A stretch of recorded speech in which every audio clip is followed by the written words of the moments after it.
minasyaitonir rajim. Bismillahirrahmanirrahim. Alhamdulillahirabbil alamin, nahmaduhu wa nasta'inu wa nastaghfiruh. Wa na'udzu billahi min syururi anfusina wa min sayyiati a'malina. May yahdihillahu fala mudilla lahu wa may yudlil fala hadiya lahu. Asyhadu an la ilaha illallah wahdahu la syarika lahu wa asyhadu anna Muhammadan abduhu wa rasuluh. Subhanaka la ilma lana illa ma 'allamtana innaka antal alimul hakim.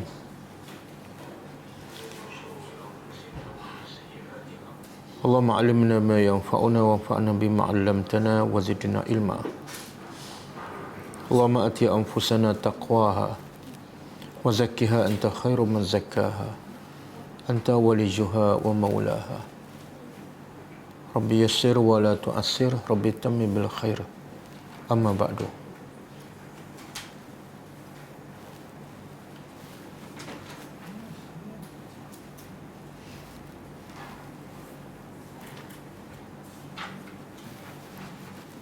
InsyaAllah malam ini kita sambung Tadabbur surah Yunus ayat 23.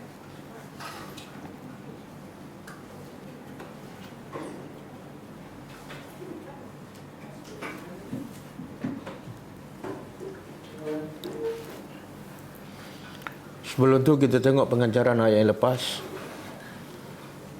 iaitu ayat 21 dan 22.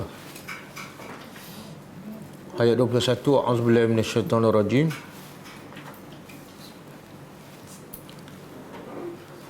Wa idza azaqna an-nasa rahmatan min ba'di dharra massathum idza lahum makrun fi ayatina qulillahu asra'u makra inna rusulana yaktubuna ma tamkurun. Maksudnya, dan apabila kami rasakan kepada manusia rahmat, kebaikan dari selepas kemudaratan yang menimpa mereka, tiba-tiba bagi mereka pendustaan dan kufur terhadap nikmat-nikmat kami. Katalah wahai Muhammad, Allah lebih cepat dalam membalas kekufuran mereka. Sesungguhnya rasul-rasul kami sentiasa mencatat apa yang kamu rancang. Pengajarannya,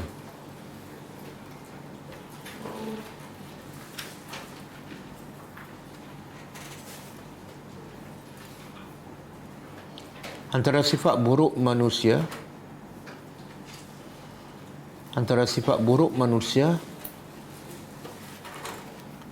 ialah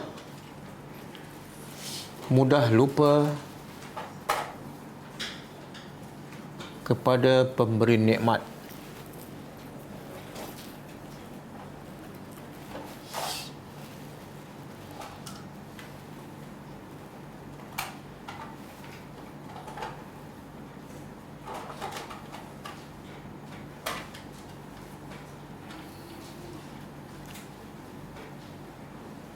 Setelah mendapat nikmat,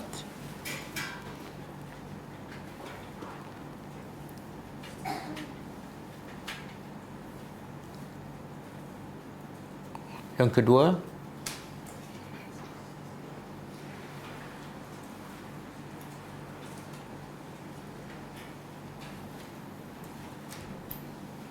manusia paling banyak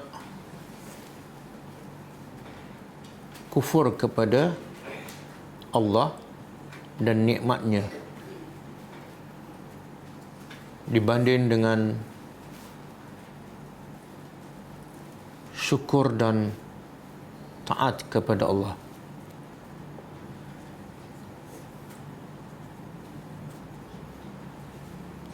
Yang ketiga, Allah Maha berkuasa untuk membalas setiap kekufuran dan pendustaan manusia terhadap ayat-ayat Allah dan nikmatnya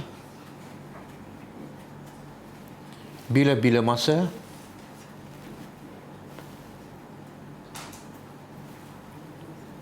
bahkan dalam keadaan yang paling segera.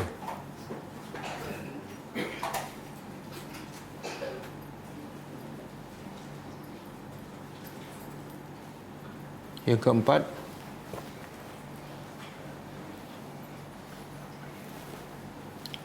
semua kesalahan dan kekufuran manusia tercatat di sisi Allah melalui para malaikatnya.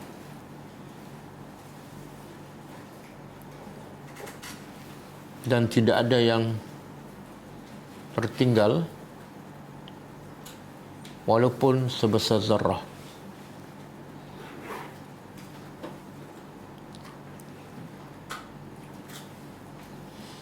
Ayat 22. Huwallazi yusayyirukum fil barri wal bahr hatta idza kuntum fil fulki wa jarayna bihim birihin tayyibah wa farihu biha ja'atha rihun 'asifun wa ja'ahumul mawju min kulli makan wa dhannu annahum uhita bihim da'aw Allah mukhlishina lahud-din la in anjaytana min hadhihi lanakunanna minasyakirin. Maksudnya dialah yang memperjalankan kamu di darat dan di laut sehingga apabila kamu berada di dalam kapal dan membawa mereka dengan angin yang lembut dan mereka bergembira dengannya, sehinggalah datang kepadanya angin yang kencang dan datang juga kepada mereka ombak daripada setiap tempat, dan mereka yakin bahawa mereka akan binasa. Ketika itu mereka ikhlas berdoa hanya kepada Allah dan yakin agama hanyalah milik Allah. Pasti sekiranya Engkau selamatkan kami daripada ini, pasti kami akan menjadi golongan orang yang bersyukur. Pengajarannya pertama, antara nikmat dan rahmat Allah kepada manusia ialah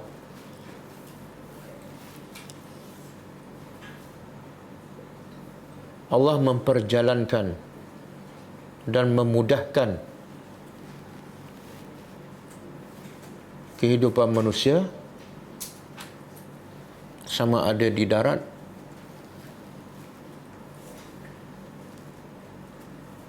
atau di laut.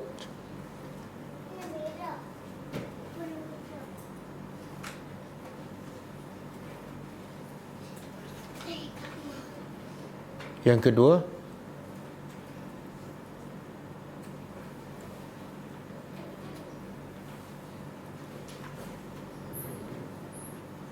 dengan kemudahan kapal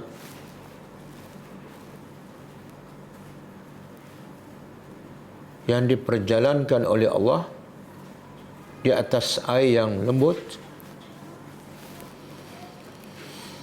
manusia boleh bermusafir ke mana-mana sehingga ke hujung dunia.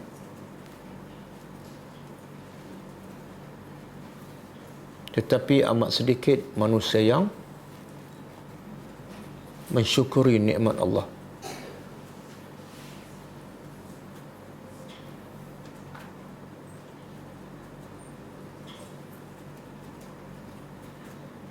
Yang ketiga,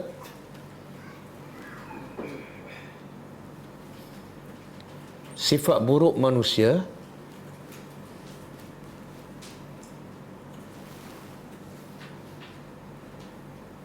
akan kembali kepada Allah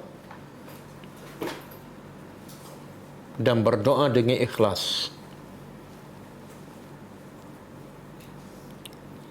Ketika mereka ditimpa musibah.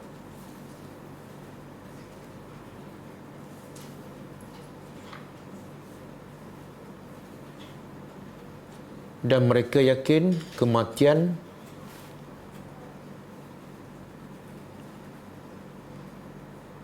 sudah menghampiri mereka.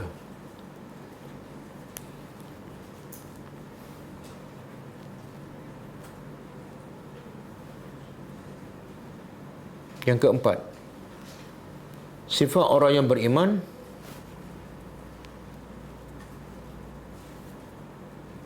sentiasa berdoa dan berserah kepada Allah dalam semua keadaan, ketika senang dan susah,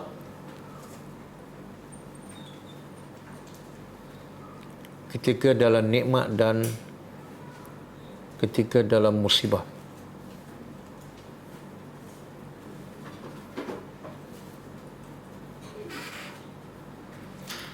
Yang keenam, yang kelima,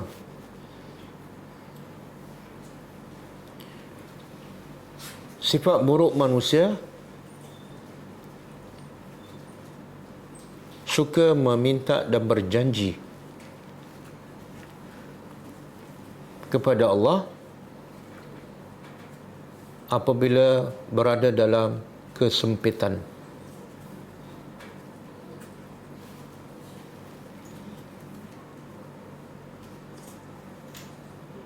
Dan kembali seperti asal setelah bebas dari kesusahan.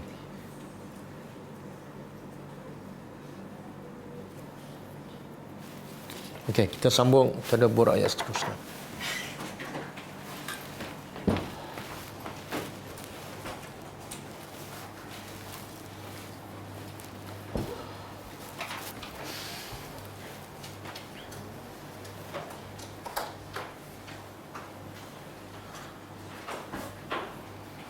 Okey, ayat 23.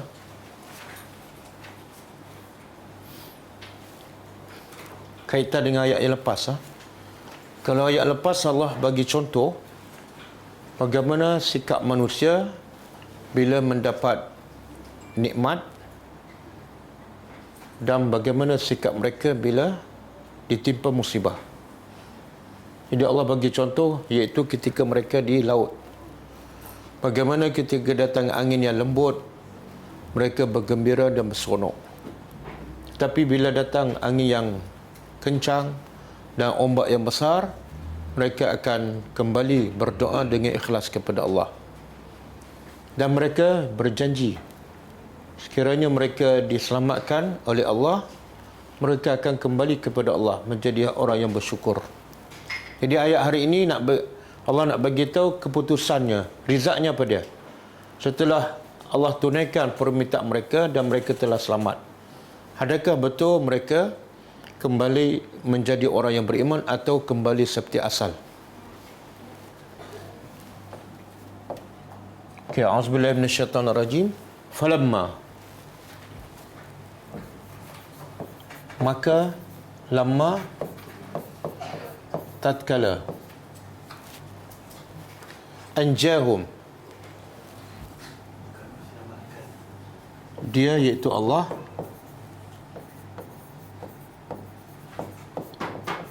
selamatkan mereka. Izahum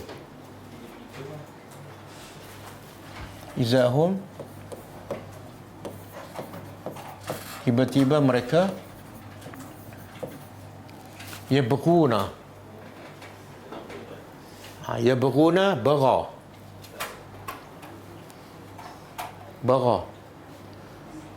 Ada banyak dalam Quran kita jumpa baghyan. Baghyan tu makna masdar, iaitu melampaui batas ataupun zalim.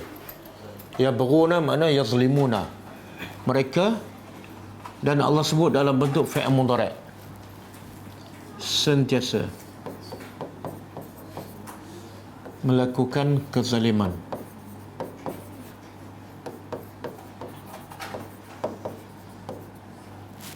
Fil ardi, di bumi,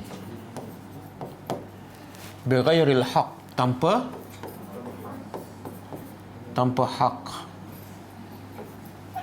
tanpa kebenaran.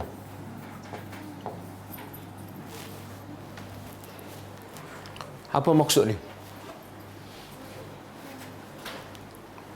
Ketika datang mereka di laut dan datang ombak yang besar dan angin yang kuat, mereka berdoa kepada Allah.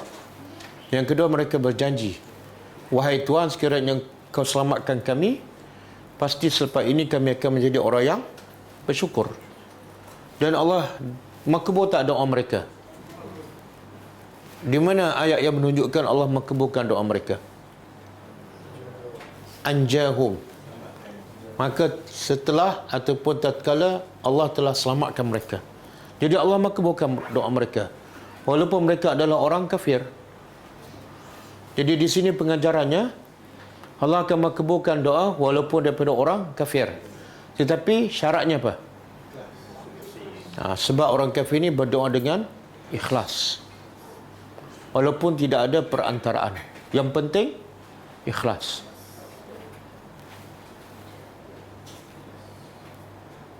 Okey.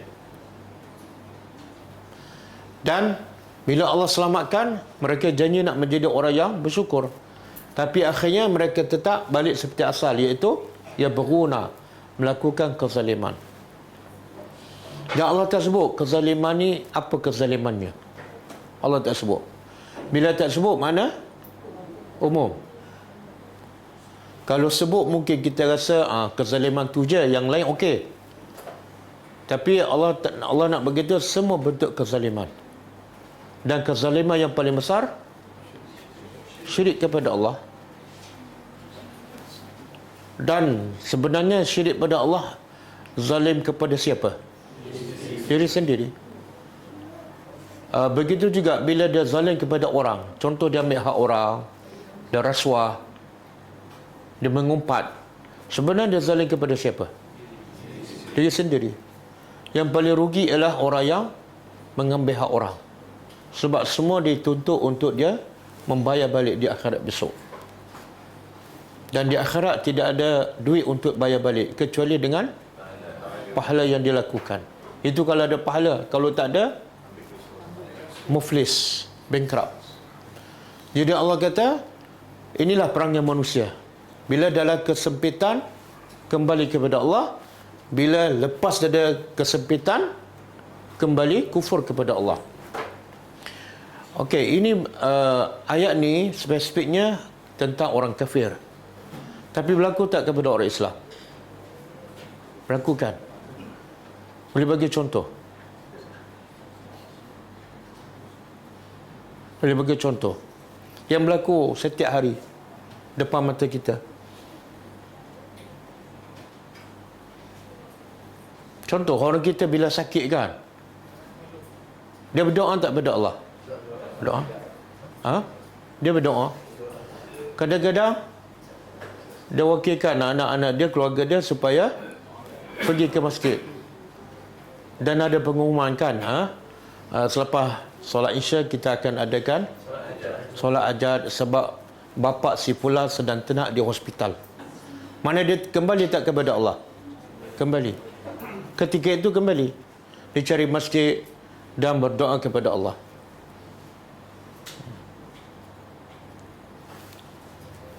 Tapi lepas sihat, apa berlaku? Biasanya tak nampak bermuka yang sakit itu kan kat masjid. Tak ada muka baru, muka sama aja. Ataupun orang kita suka satu lagi. Bila sakit ataupun ditimpa musibah, dia tak tahan dengan sakit tu, akhirnya dia bernazar. Betul? Bernazar tu sebenarnya kembali kepada Allah. Wahai Tuhan, kalau engkau sihatkan aku akan puasa 3 hari turut-turut. Yang qada Ramadan tak habis lagi. Tapi sebab tak tahan dengan sakit, dia mudah berjanji. Ataupun kalau aku sihat ni, aku akan pergi Mekah kan. Tapi bila sihat, bukan semualah. Bila sihat, kadang-kadang dia tak puasa pun. Dia tak pergi umrah pun. Apa yang dia buat? Dia telefon ustaz. Ustaz, saya ada bernazar ni. Tapi saya rasa tak mampulah. Sebab saya puasa paling kuat pun 2 hari turut-turut. 3 hari ni tak mampu. Jadi saya kena bayar kafarah apa kan? Nampak? Berubah tak? Kenapa tak pergi umrah? Kan dulu ada bernazar. Susahlah. Sebab ekonomi pun meleset sekarang kan. Berubah tak? Perangai siapa tu? Perangai orang kafir. Perangai orang kafir. Bahkan sebenarnya nazar tu dalam Islam, apa hukum nazar? Tak, dia ada 2 hukum. Satu, sebelum bernazar. Yang kedua, selepas bernazar. Hukum sebelum bernazar apa dia? Makruh. Makruh. Apa makna makruh? Okey, yang makruh ini dalam mazhab apa? Kita mazhab Syafi'i kan? Saya nak tanya, dalam mazhab Syafi'i, apa hukum bernazar? Sebelum bernazar tu. Bila bernazar, kalau benda tu wajib, semua ulama sepakat wajib laksanakan setelah bernazar. Tapi ini hukum sebelum bernazar. Dalam mazhab Syafi'i apa hukumnya? Tapi kebanyakan orang kita, bila dia buat, dia terfikir tak benda tu makruh. Tak fikir dah. Yang dia fikir apa dia? Lepaskan musibah ni. Aku dah tak tahan dah. Dia tak fikir dah. Cuba buka tu. Hukum bernazar.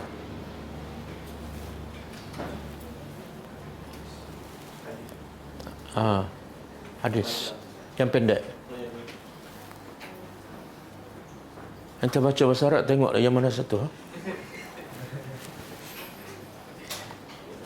Ada nazar-nazar ya lah tu. Okey.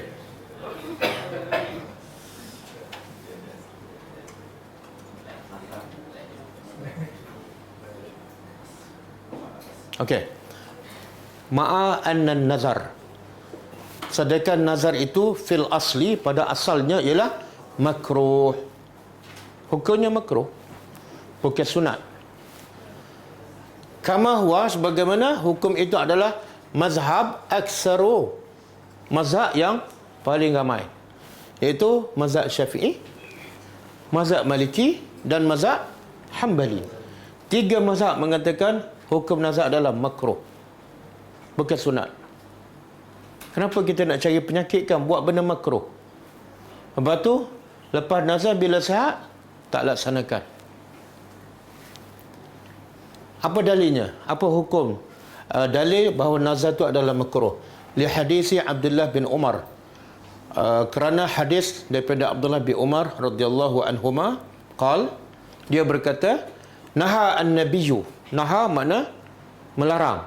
Nabi SAW melarang. Nabi SAW melarang anin nazri, daripada nazar. Nabi larang. Bukan Nabi suruh.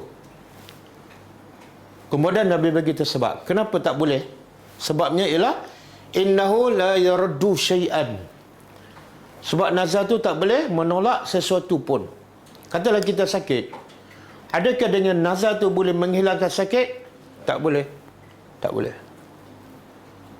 Apalah nazar apa pun, nak sembelih 100 ekor unta pun dah tak boleh menolak musibah Allah.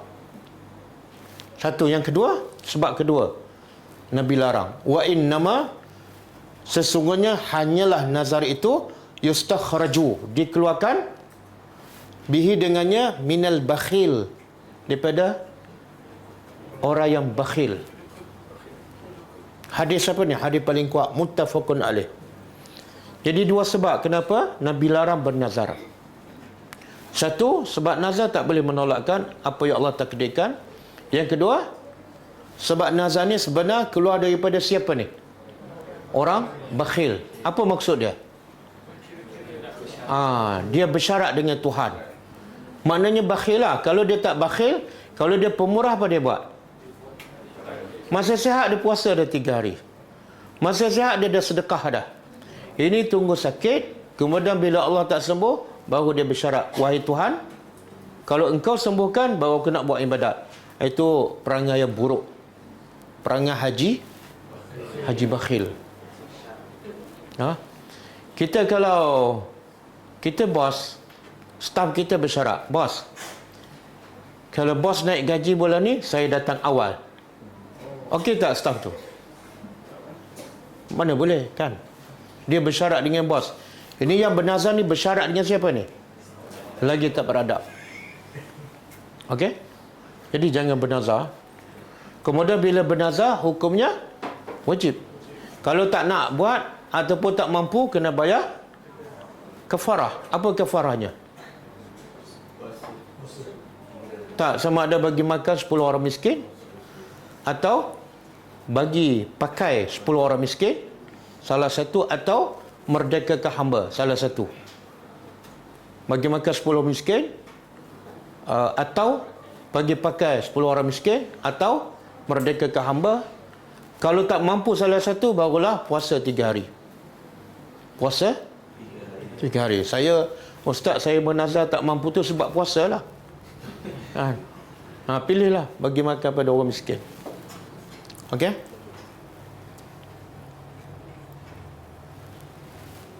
Kita balik pada ayat kita.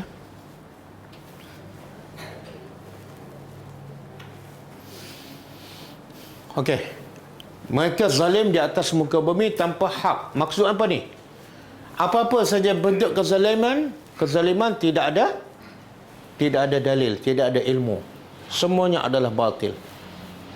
Kemudian Allah kata, ya ayyuhallazina, sesiapa yang, ya ayyuhan nas, wahai sesiapa yang zalim, wahai manusia.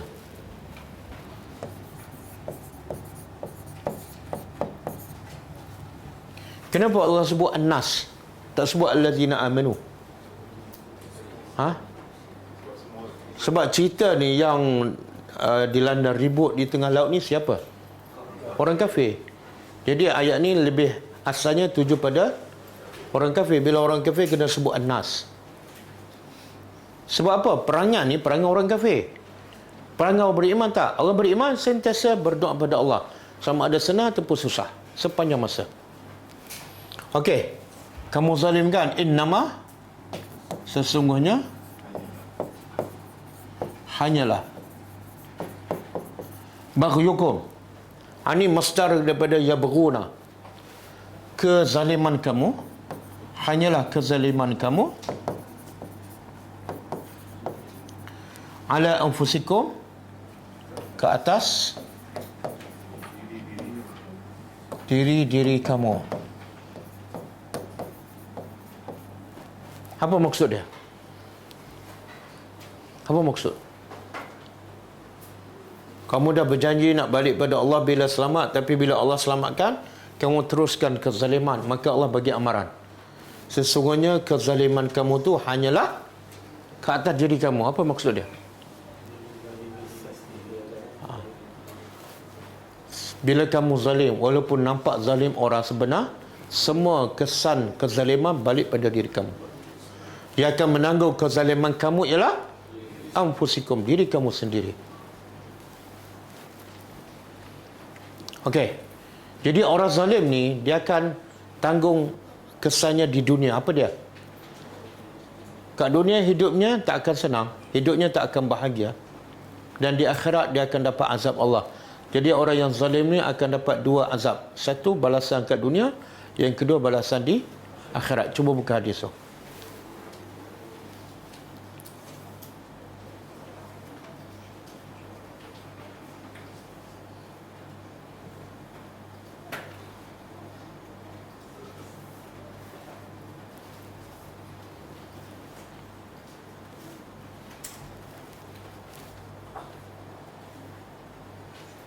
Okey.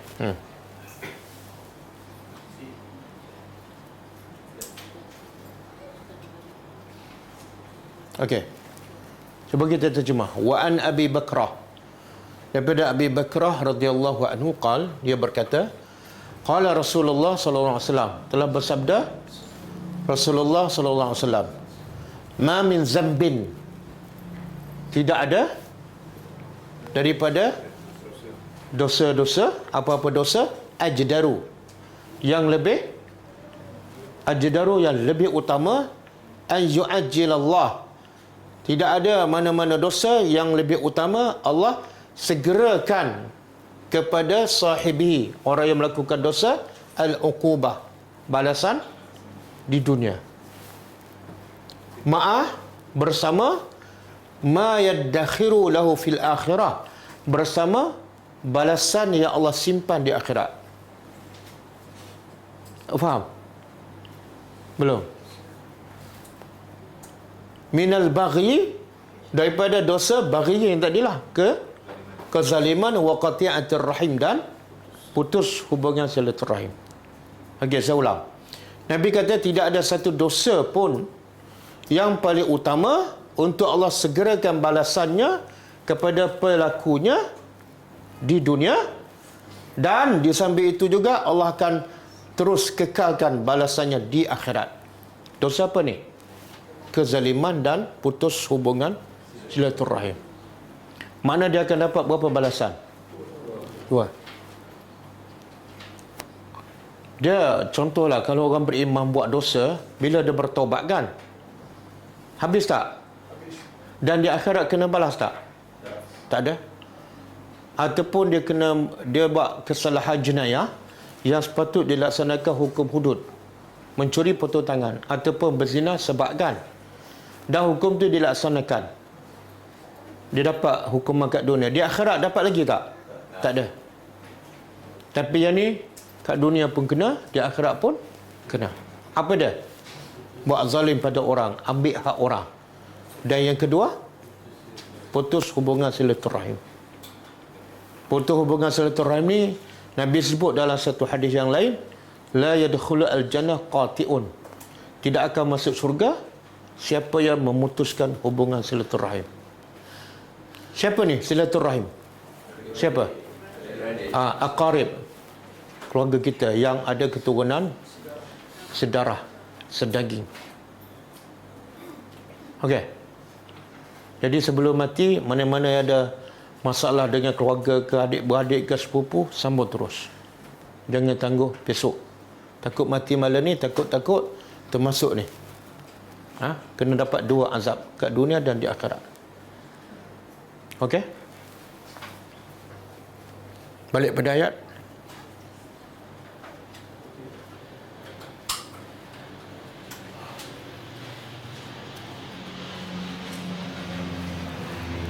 Saya nak sebut satu. Ada satu kisah yang Allah sebut dalam Quran. Dia buat zalim, dan Allah hukum kat dunia. Itu Allah bakar semua kebun dia. Dalam surah apa ni? Surah Al-Kahfi. Kan? Yang ada 2. Allah kata, wa dakhala jannatahu wa huwa zalimun li nafsihi. Dia masuk kebun dia, bukan kebun orang. Tapi Allah kata zalim. Masuk kebun sendiri tapi zalim. Apa kezalimannya? Sombong. Dia rasa kebun tu adalah hasil titik peluhnya. Dan akhirnya kesombongan itu membawa kepada syirik. Dan akhirnya Allah hukum kat dunia, Allah bakar hangus semua kebunnya. Okey, kemudian Allah beritahu, yang zalim ni dapat tak rasa nikmat kat dunia? Contohlah dia ambil hak orang, rasuah ke, dapat tak? Dapat. Tapi Allah kata mata seronok. Mata'un keseronokan. Tetapi keseronokan apa ni? Al-hayatad dunia. Kehidupan dunia. Berapa lama? Berapa lama hidup kat dunia? Sekejap berapa lama? Nabi kata umatku antara 60 hingga 70. Kalau terlebih tu bonus. Kalau kurang tu nasib tak baiklah. Kan? Umur 40 dah mati kan. Jadi Allah kata kamu zalim pada orang, dapat tak seronok? Ya. Tapi sekadar hayat dunia. Lepas tu semua. Kemudian ilaina, kepada kami, marji'ukum, Marji'ukum tempat kan. Dia asal daripada perkataan raja'ah. Raja'ah apa makna? Raja'ah rujuk, kembali. Dari mana kita tahu ini adalah makna tempat kembali? Min dari atas di awal. Ma. Kan? Contoh lain? Oh, masjid je. Yang lain tak ada. Satu lagi yang popular. Mata'am. Mata'am dengan masjid okeylah. Madrasah. Majlis. Mahsyar. Kan? Mahsyar tak berapa nak ingat kan? Okey, tempat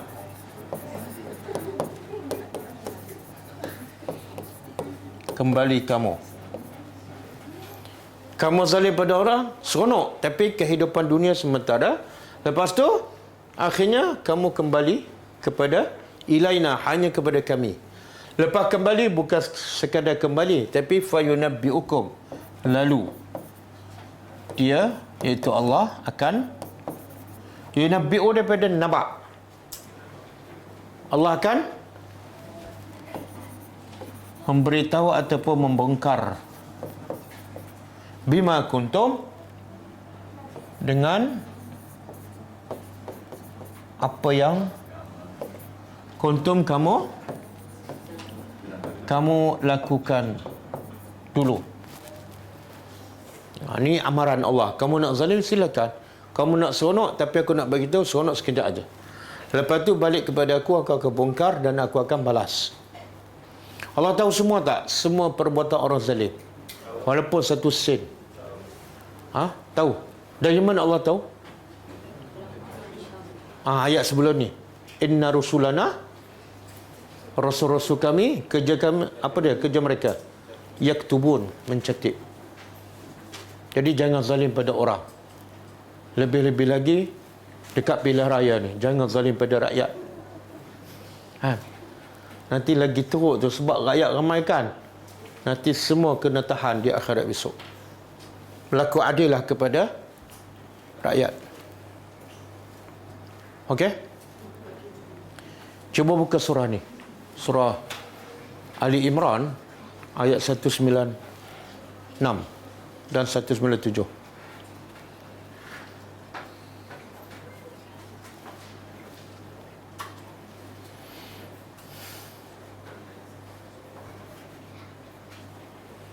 Allah kata apa? Ayat ni yang Nabi selalu baca bila bangun tengah malam. Berapa ayat semua? Kalau 10 tak cukup, 11. Mula daripada inna fi khalqis samawati wal ard. Allah kata pada Nabi, la yaghurrannaka, jangan taqallub berbolak-balik allazina kafaru, orang-orang kafir yang asyik berulang ke Syam, ke Yaman, berniaga, kaya kan, fil bilad. Janganlah kekayaan orang kafir yaghurrannaka, memperdayakan kamu. Sebenarnya Nabi terpedaya tak dengan kekayaan orang kafir? Tak. Sebenarnya larangan ni kepada siapa? Kita lah. Ramai tak umat Nabi Muhammad tertipu dengan kekayaan orang kafir ataupun kekayaan orang lain? Ramai tak? Ramai. Bahkan keluar pagi balik petang, muda ketua, sebenarnya nak jadi kaya ke nak jadi orang bertakwa? Oh, sampai sekarang nak jadi orang kaya? Oh, belum berubah lagi lah. Kemudian Allah kata apa? Mata'un qalil. Orang kafir kaya, mewah, tapi mata'un qalil, seronok sikit je. Sikit tu apa makna? Sementara, tak bertahan lama. Lagi parah pada summa ma'wahum. Kemudian ma tu makna tempat. Ma'wah, tempat kembali mereka adalah Jahannam. Dalam seronok sekejap, sikit, kemudian kembali kepada neraka dan wabi'sal mihad. Itulah seburuk-buruk. Mereka bekerja dunia ni dapat tempat yang mungkin paling baik, tapi bila di akhirat, bi'sal mihad, seburuk-buruk tempat kembali. Okey, balik pada ayat.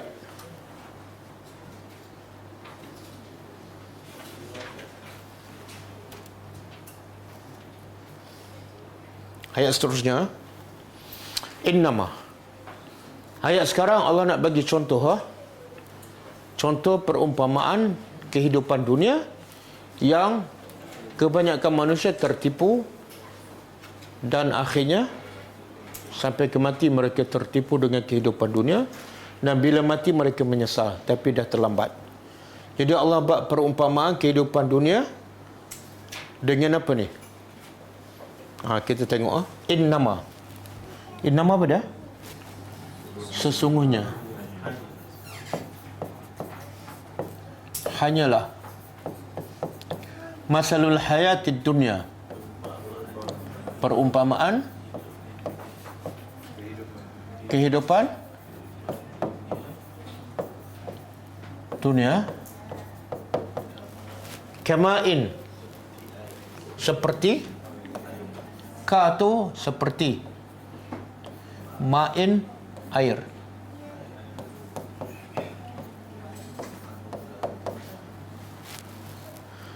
Jadi Allah kata yang kamu tertipu ni, yang kamu sibuk habiskan masa nak kejar dunia ni, sebenarnya dia hanyalah seumpama air. Anzalnahu. Air tu anzalnahu, kami turunkannya minas sama', dari langit. Kenapa Allah buat perumpamaan kehidupan dunia ni dengan air? Banyak surah Al-Hadid ada ayat 20, surah Al-Kahfi ada ayat 45, banyak. Allah buat contoh kehidupan dunia seperti air, kemudian menumbuhkan tumbuhan. Jadi apa persamaan antara kehidupan dunia dengan air?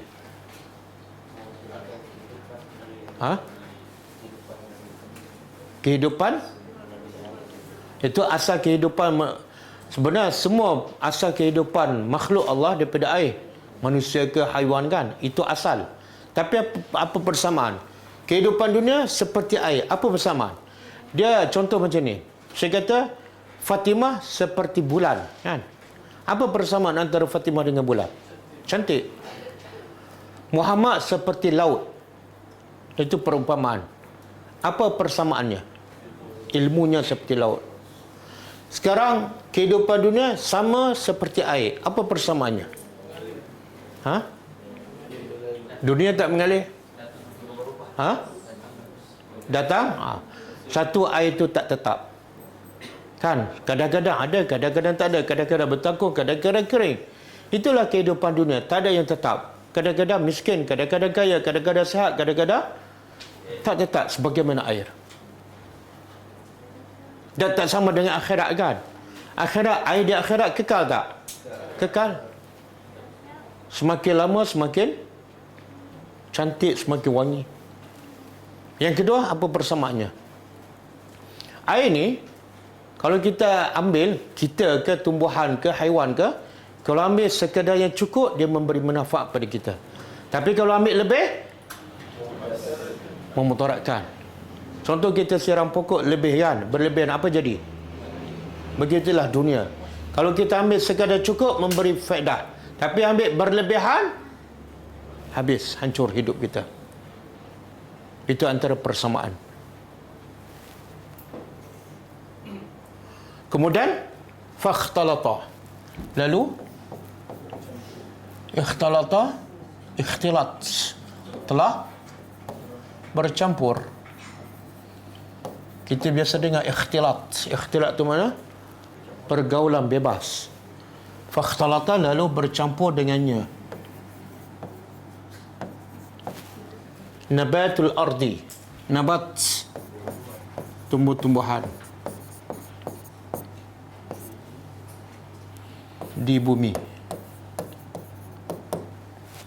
Mimma, mula daripada air. Lepas tu bila turun ke atas bumi, mengeluarkan nabat, tumbuh-tumbuhan. Kemudian tumbuh-tumbuhan tu mimma yakulun nas. Ada tumbuhan tu dari yang apa yang yakulu, dimakan oleh manusia. Wal an'am, dan dimakan oleh binatang ternak.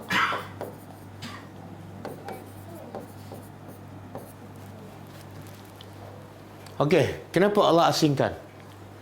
Sebab yang dimakan oleh manusia berbeza, yang dimakan oleh binatang ternak berbeza.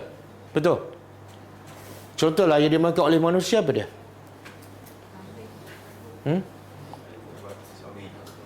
Oh, sawi je.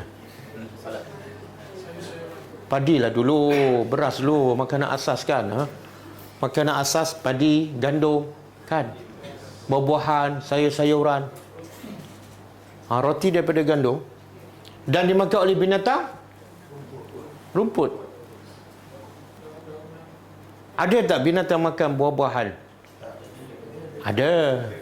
Tapi buah-buahan tu tak sama dengan buah-buahan yang kita makan.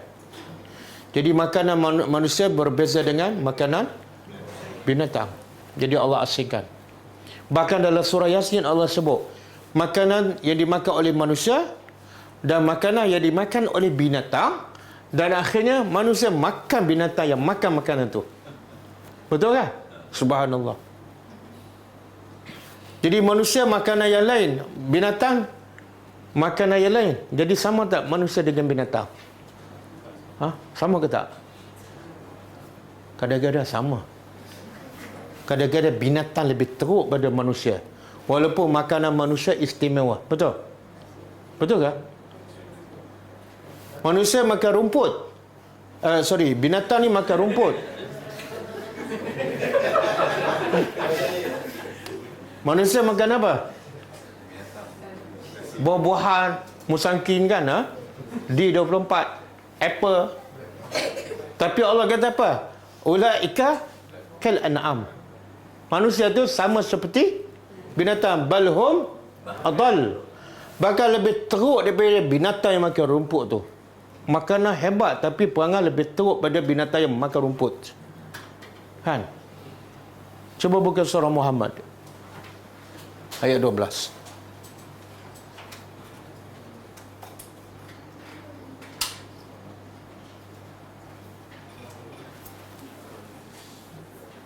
Ada tak ada? Anda tak bagi tapi ada dalam Quran.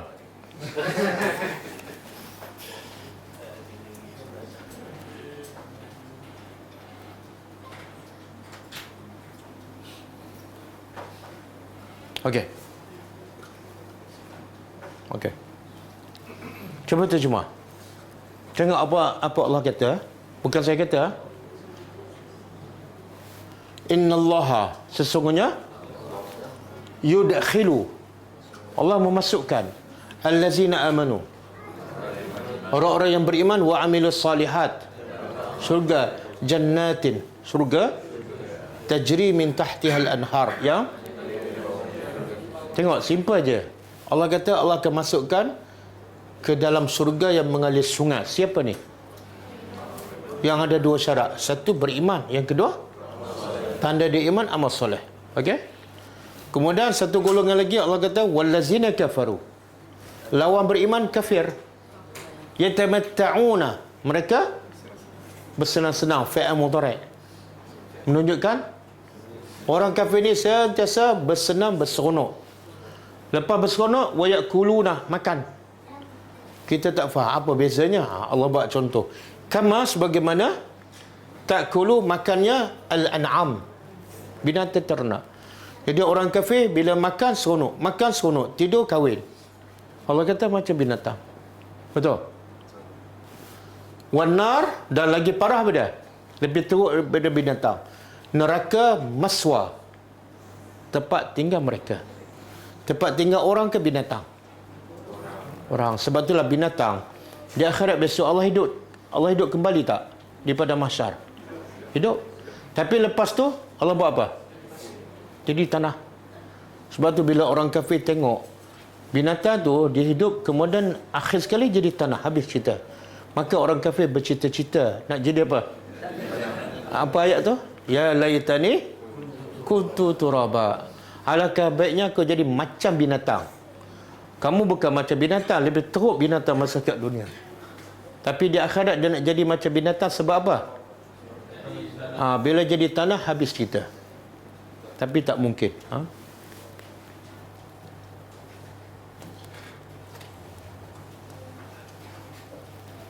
Okey, balik pada ayat.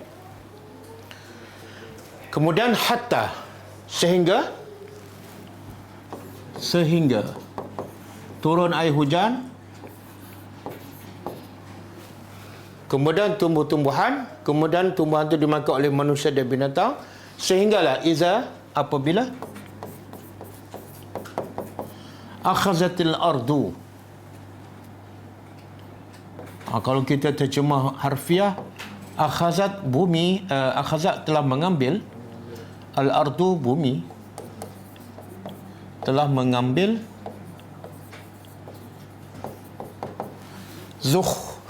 zukhrufaha. Zukhruf dalam asal bahasa ialah zukhruf ni az-zahab waz-zina.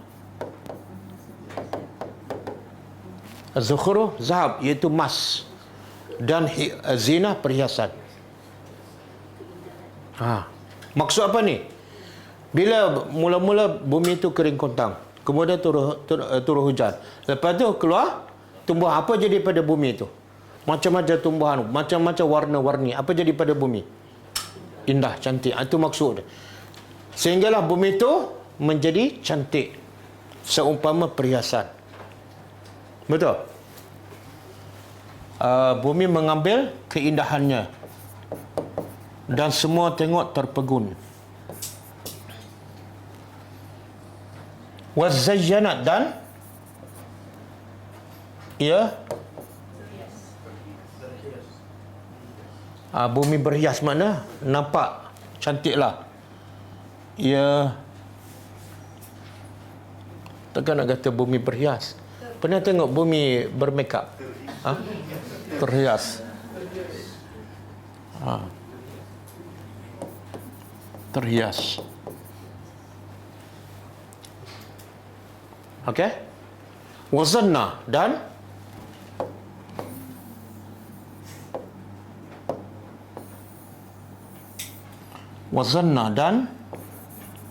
zanna apa dah? Sangka ke yakin? Sangka ke yakin? Kita dah belajarkan semalam ke dah lepas? Sangka. Kenapa? Cek betul-betul. Cek betul-betul. Ada anak ni. Yakin. Dan yakin. Ahluha. Ahlu apa dah? Pemiliknya ataupun penduduknya. Penduduknya ni balik pada apa ni? Dunia yang indah, yang cantik dengan tumbuh-tumbuhan tu. Sehingga pemiliknya yakin sesungguhnya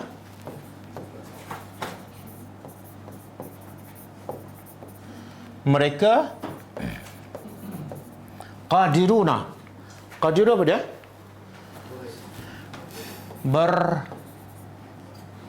Berkuasa ataupun mampu alaiha, ke atasnya. Ke atas apa ni? Tumbuhan-tumbuhan yang cantik dan indah tu. Mana setelah besar dan cantik berbuah, pemilik dia kata apa? Confirm aku boleh petik buah tu.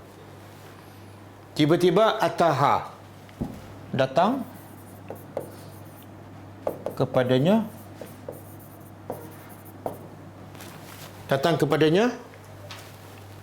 amruna. Amruna apa dah? Perintah kami ataupun ketetapan kami. Perintah kami, lailan, malam, au nahara, atau nahara, siang.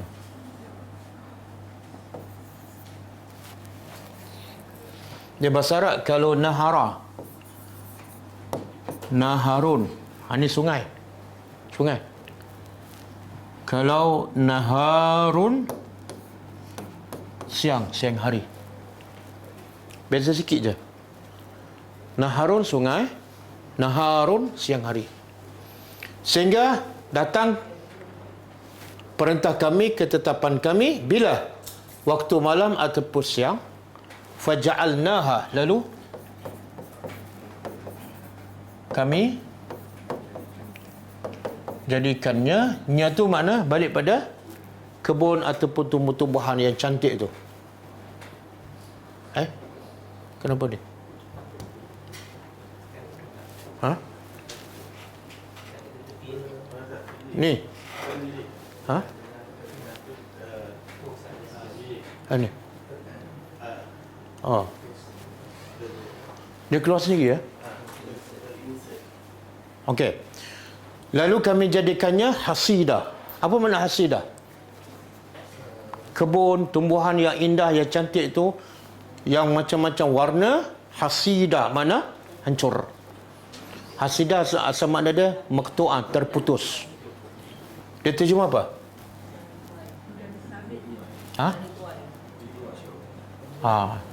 Sebenar hancurlah. Ka'an seolah lam taghna,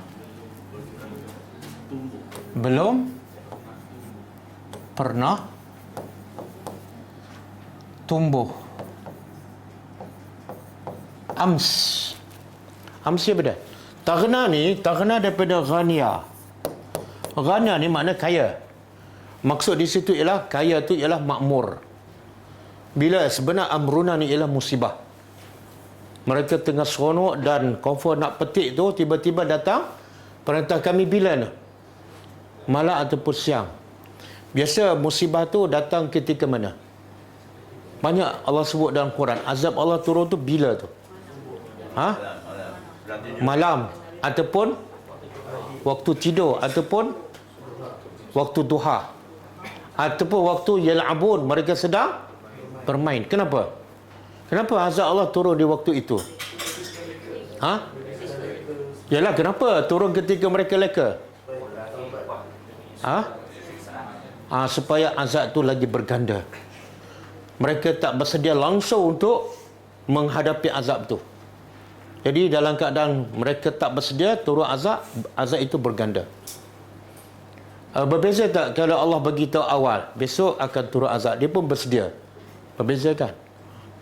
Sama ada malam ataupun siang, ataupun dalam Quran bayatan, waktu mereka tidur, ataupun waktu duha. Waktu duha tu waktu kita tengah berseronok. Okey. Seolah-olah bila Allah hancurkan, seolah-olah apa? Tak pernah ada pun kebun tu. Ada tak contoh dalam Quran yang Allah buat contoh orang yang ada kebun sehingga dia sombong dan tak nak bagi pada orang miskin, dan dia kata pagi besok kita keluar pagi-pagi lagi sebelum orang miskin bangun, dan jalan perlahan-lahan, jangan bercakap kuat supaya orang miskin tak dengar. Kalau dia dengar kita nak kutip buah tu, ini musangkin ni, nanti dia datang nak minta, habis kita terpaksa bagi. Ada tak? Kisah dalam surah apa? Al-Kahfi tak? Yang ni Allah hancurkan waktu malam. Bila dia pergi pagi tu, dia kata apa? Ni bukan kebun kami ni, sebab hancur pada jarak pada terkukur. Tapi bila dia perhati, betul lah kebun kita ni. Tapi tak nampak rupa sebab Allah dah hancur di waktu malam ni, lailan. Dalam surah Al-Qalam Allah bagi pengajaran. Jadi jangan berbangga Allah nak hancur sekejap. Yang kita usaha tu kadang-kadang bertahun-tahun, tapi Allah hancur sekali mata je. Kemudian Allah kata kazalika, demikian itulah nufassilu,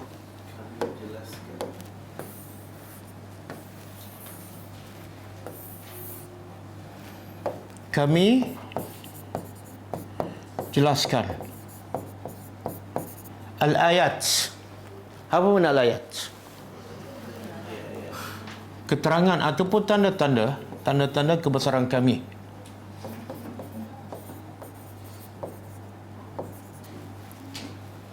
Apa tanda kebesaran Allah ni?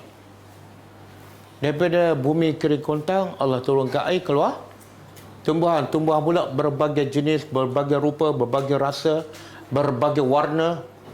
Dan tanda kebesaran Allah juga, Allah boleh hancurkan sekelip mata. Allah huraikan dengan detail Tanda-tanda kebesaran Allah. Tapi tak semua ambil pengajaran.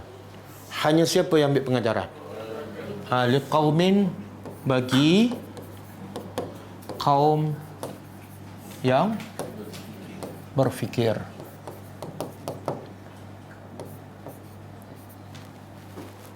Okey. Sekarang Allah kata cerita ayat 24 ni, Allah buat contohkan kehidupan dunia dengan kehidupan dunia dengan air. Dan Allah buat contoh tu kepada siapa ni? Kaum yang berfikir. Okey. Sekarang kita dah ada buat yang ni. Cuba fikir. Apa pengajarannya? Apa pengajarannya? Allah nak suruh kita berfikir, bukan mendengar saja. Apa dia?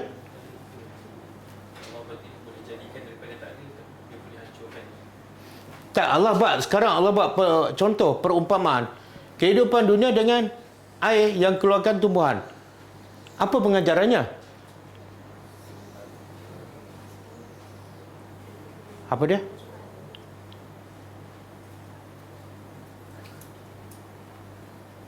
Apa pengajarannya?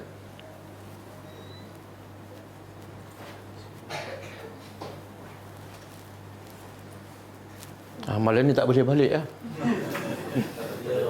Semalam ada pelajar kata kita berhenti pukul 11.20, betul ke? Tak kan? Awal kan? Silap, jam rumah dia silap aku. Saya tanya kenapa tak datang kelas. Saya dengar kat rumah, Ustaz semalam habis pukul 11.20. Saya kata sekali dengan makan ke? Tak.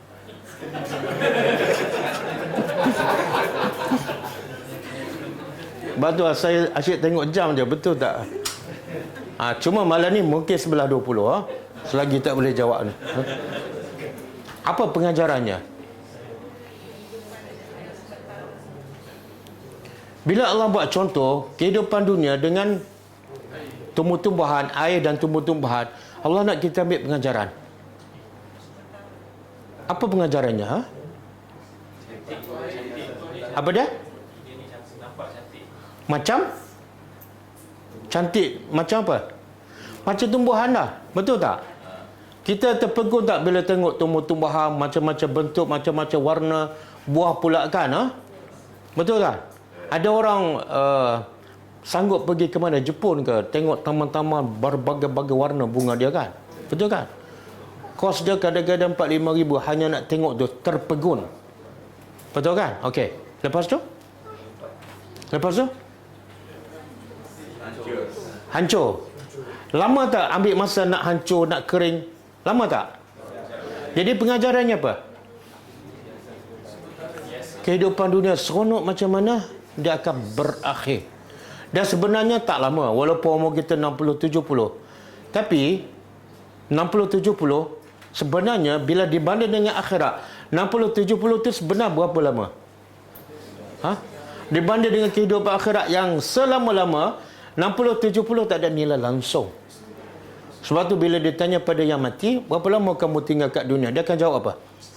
Yauman ataupun sebahagian dia. Itulah kehidupan kita. Cuba kita tengok pokok bunga yang kita ada kat rumah kan. Mula-mula beli seronok, lepas tu sirau, seronok lagi. Subur, ada bunga, warna-warni, seronok. Tengok-tengok, 2-3 hari dah kering. Lepas tu tengok lagi tak lepas kering. Kita buat apa? Buang. Betul tak? Itulah kehidupan dunia. Kita ni mula-mula okey kan, segar, muka cantik, naik kereta mewah kan. Tapi bila dia tua, lepas tu bawa emas, orang pandang tak? Muka berkedut tapi pakai kot, orang tak pandang tak? Pakcik ni sudah diri ke tak? Tak ada nilai dah. Itulah kehidupan dunia.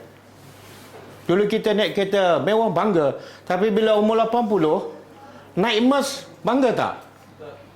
Tak bangga sebab orang tengok pelik. Pelik kan? Lepas tu pakai kok lagi, bawa tongkat. Lepas tu lah bila umur dekat 100 nak bertanding lagi, orang pelik kan? Pelik. Orang bukan, orang tak meraihkan. Tak ada orang kata, oh bagus bagi seorang, tak ada. Orang terkejut. Dia bukan masa dia dah. Jadi Allah kata, itulah kehidupan dunia. Kamu tengok pokok depan mata kamu, seronok sekejap je, lepas tu kering, buang. Pokok lain pula. Jadi jangan tertipu dengan kehidupan dunia sebagaimana kita tertipu dengan pokok-pokok bunga tu. Beli macam-macam. Ada rumah, saya tengok rumah tu, tak nampak pintu rumah. Penuh dengan pokok. Saya kata, ya Allah, sabarlah, kalau nak kebun di syurga, dia tak akan kering sampai bila-bila. Dan batang pokok di syurga apa dia? Mas. Ini kadang-kadang yang plastik pun dia jaga juga kan. Jadi Allah kata apa? Berfikirlah. Jangan habis masa untuk dunia yang cepat binasa. Okey, last. Wallahu yad'u. Wallah dan Allah yad'u. Dia mengajak ataupun menyeru ila daris salam, kepada daris salam. Dar apa? Rumah ataupun negeri. Di Malaysia ada guna dar kan? Ada Darul Naim, ada Darul Ridwan, ada Darul Ihsan. Dan dalam banyak-banyak dar, yang paling kuat iman, negeri Terengganu, Darul Iman kan. Darussalam, kepada dar, negeri. Assalam apa dia? Sebenar apa dia ni? Surga. Tapi kenapa Allah tak kata yad'u ilal jannah? Kenapa Allah guna perkataan Darussalam? Mesti ada sebab. Itu tadabbur. Kita tanya, maksud syurga, tapi Allah tak guna perkataan syurga. Allah guna Darussalam. Ada sesuatu Allah nak beritahu. Apa dia? Apa dia? Tak, perkataan salam. Apa makna salam?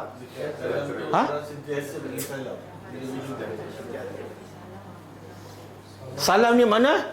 Selamat. Salah satu nama Allah As-Salam.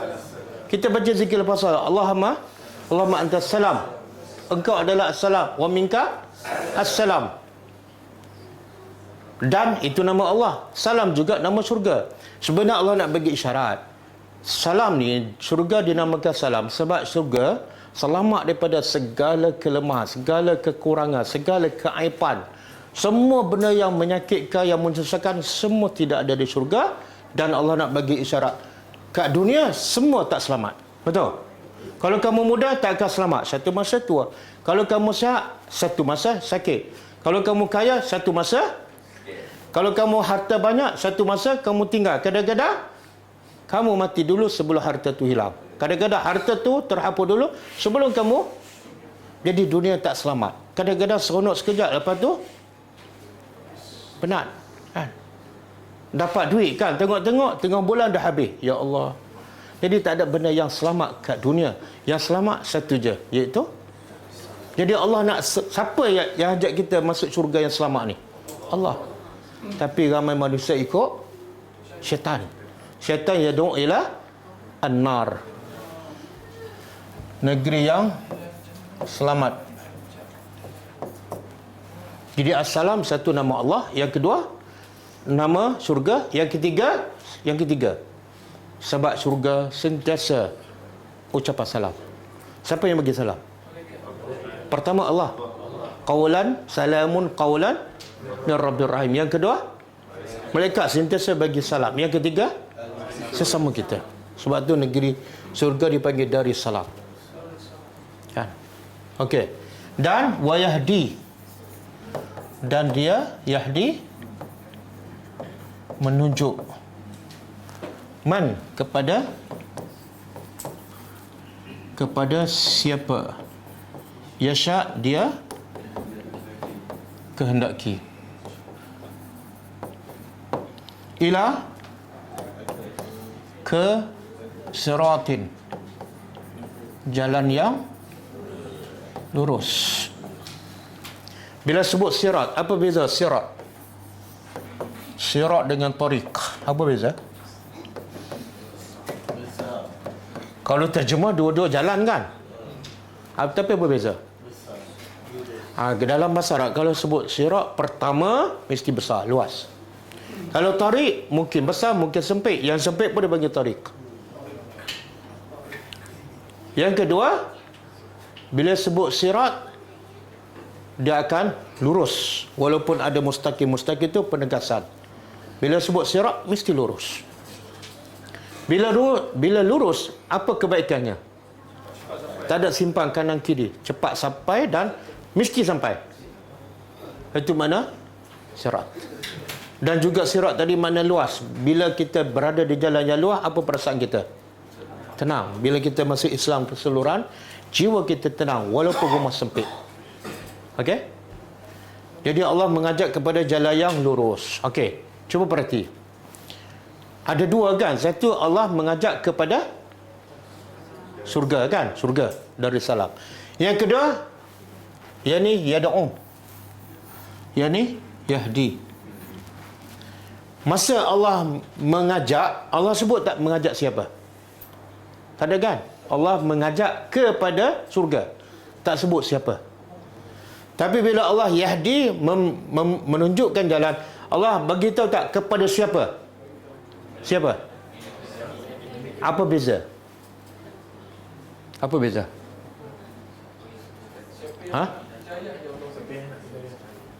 Surga ni untuk semua sekali.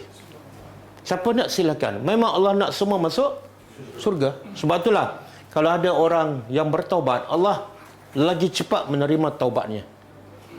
Untuk umum. Tapi yang kedua ni, jalan untuk masuk syurga, iaitu siratul mustaqim. Allah tak tunjuk pada semua.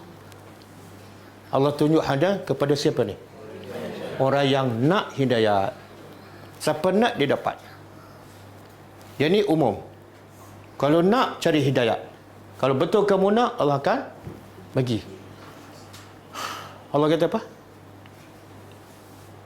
Wallazina jahadu fina lanahdiyannahum subulana. Siapa yang bersungguh-sungguh mencari hidayah, redha kami, pasti kami akan tunjuk. Bila tak dapat hidayah, memang orang tu tak nak. Okey. Boleh Habis.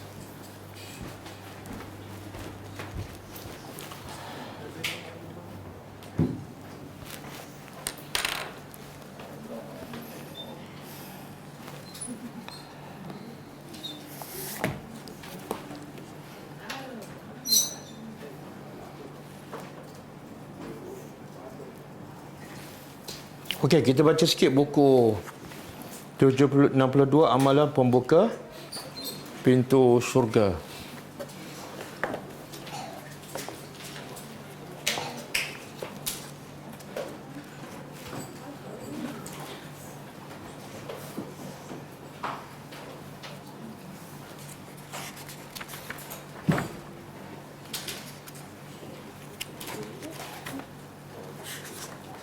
Kau surat apa?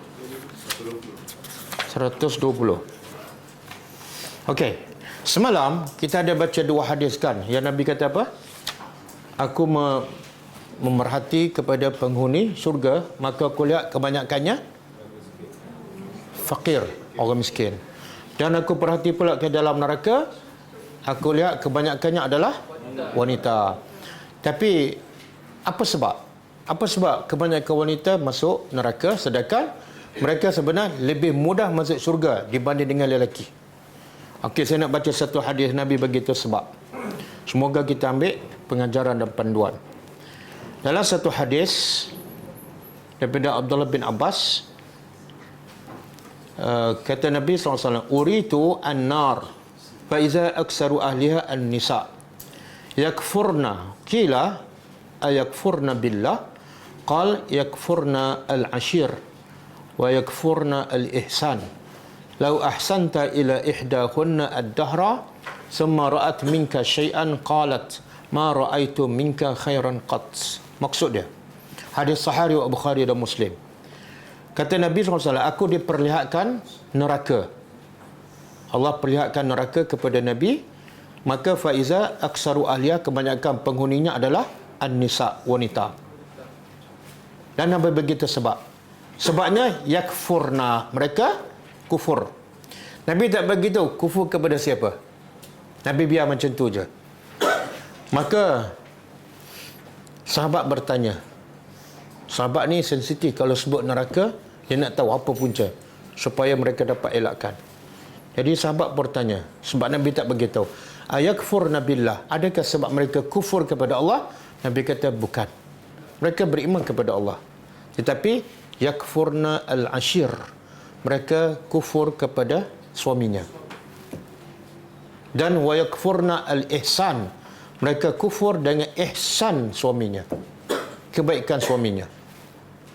Kemudian Nabi hurah lagi, lau ahsanta ila ihdahunna ad-dahra, kalau kamu suami buat baik pada isteri ad-dahra, sepanjang masa, summa ra'at minka syai'an, tiba-tiba dia tengok, dia lihat ada satu kesilapan, satu ataupun dua kesilapan daripada kamu, maka akhirnya dia kata apa? Ma ra'aitu minka khairan qat, dia kata pada suami, abang ni tak pernah buat apa-apa kebaikan, hanya kerana kesilapan 1, 2, 3 kan.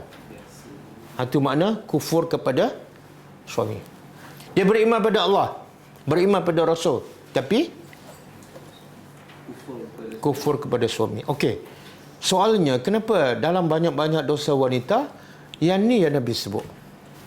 Kenapa? Kufur kepada suami. Banyak dosa wanita kan? Dosa lelaki pun banyak. Tapi dalam banyak-banyak Nabi sebut yang ni je. Engkau pada suami.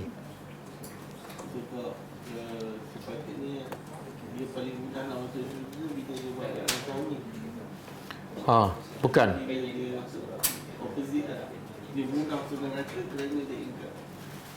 Bukan juga. Okey. Sebab ada satu hadis riwayat Imam Ahmad, Nabi bersabda, "Lau amartu ahadan an yasjuda li ahad, la amartul mar'ata an tasjuda li zawjiha." Nabi kata, kalau boleh aku perintah seseorang sujud pada seseorang, maka pasti aku akan perintah isteri sujud pada suami. Makna sujud ni sebenarnya sepatut kepada siapa? Allah. Maka Nabi buat contoh, kalau boleh manusia sujud pada manusia, orang yang paling layak sujud pada suami ialah isteri. Seolah sampai tahap tu. Jadi perbuatan sujud ni sepatut kepada Allah. Kalau boleh kepada manusia, suami. Itu antara sebab Nabi beritahu kenapa ramai wanita masuk neraka, sebab dosa yang utama ialah engkar pada suami. Memang susah. Betul tak wanita? Suami mesti taat. Tengok dia bersyarat pula kan. Abang kata dah memang susah. Jadi akhirnya abang masuk neraka, saya pun masuk neraka. Kita masuk together. Maksudnya suami tu pun mesti nak soleh juga. Tak sekarang. Memang itu kewajipan suami. Tapi kalau suami kita jahat dan dia suruh benda baik, wajib tak kita taat? Wajib kah ataupun kita boleh? Sebab abang tak beriman, saya tak nak taat. Nabi tak kata kamu kena taat bila suami beriman. Betul? Maknanya perompak pun kena. Siapa suruh kahwin dengan perompak? Sebab itulah sebelum kahwin kena pilih. Jangan daripada awal lagi pilih perompak.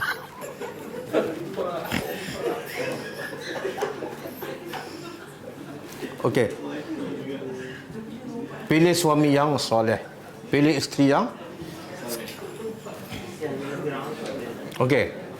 Tengok, dia sebenarnya suami jahat macam mana pun tak menghalang untuk kita masuk syurga. Betul? Contohnya, Firaun jahat tak? Tapi isteri dia ahli syurga. Dan sebaliknya, suami yang beriman tak menyebabkan isteri masuk syurga. Seperti Nabi Nuh AS. Kan? Jadi kita, Allah suruh taat aja. Selagi mana dia suruh yang baik, kita masuk syurga. Dia menjadi jahat, dia dengan Tuhan. Jangan dia jahat, kita pun jahat. Abang jahat, saya jahat. Okey? Jadi dua-dua rugilah kan? Dua-dua rugilah. Memang susah. Okey. Cukuplah bagi hadis tu je.